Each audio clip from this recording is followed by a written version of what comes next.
Ang kabayanihan at mga nagawa ni dating Pangulong Rodrigo Roa Duterte. Mga kababayan, mga kaibigan, at kapwa Pilipino. Ngayong araw, tayo ay nagtitipon upang kilalanin at bigyang pugay ang isang leader na nagbago sa ating bayan, isang matapang, matapat, at walang takot na nagsilbi sa ating bansa.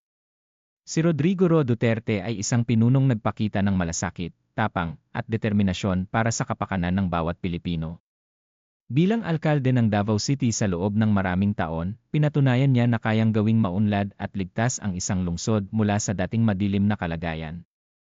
Sa pamamagitan ng kanyang mahigpit na kampanya laban sa krimen, natutunan ng kanyang mga kababayan ang kahalagahan ng disiplina at kaayusan. Nang maging Pangulo noong 2016 na, dala niya ang parehong sigasig upang protektahan ang bansa mula sa droga, krimen, at katiwalian. Maraming sumuporta, may ilan ding tumutol, ngunit hindi siya natinag sa kanyang misyon na linisin ang ating lipunan at bigyan ng mas ligtas na kinabukasan ang mga susunod na henerasyon.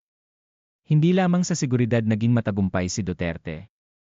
Sa ilalim ng kanyang pamumuno, inilunsad ang Build program na nagpatayo ng maraming kalsada, tulay, paliparan, at iba pang infrastruktura na nagbigay ng trabaho at ginhawa sa milyon-milyong Pilipino.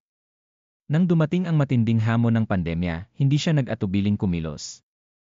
Agad niyang pinakilos ang gobyerno upang matulungan ang mga nangangailangan, magbigay ng ayuda, at makakuha ng bakuna upang maprotektahan ang ating mamamayan. Sa larangan ng ugnayang panlabas, ipinakita niya ang kanyang tapang sa pagtatanggol ng ating bansa laban sa mga dayuhang gustong abusuhin ang ating teritoryo. Hindi siya pumayag na maging sunod-sunuran at pinakita niya na ang Pilipinas ay may sariling paninindigan. Si Rodrigo Roa Duterte ay hindi lamang isang politiko, siya ay isang tunay na lingkod bayan. Mahal niya ang sambayanang Pilipino at handa siyang magsakripisyo para sa ating kapakanan. Dahil sa kanyang matapang at totoong serbisyo, mas ligtas at mas matatag ang ating bansa ngayon. Mga kababayan, alalahanin natin na ang tunay na bayani ay hindi lamang sa salita, kundi sa gawa na may malasakit sa kapwa at sa bayan. Ang kwento ni Duterte ay isang patunay na ang tapang at pagmamahal sa bayan ay kayang magdala ng pagbabago. Ang tunay na bayani ng ating bayan Taytay Digong, Rodrigo Roa Duterte. Mabuhay si Rodrigo Roa Duterte! Mabuhay ang Pilipinas!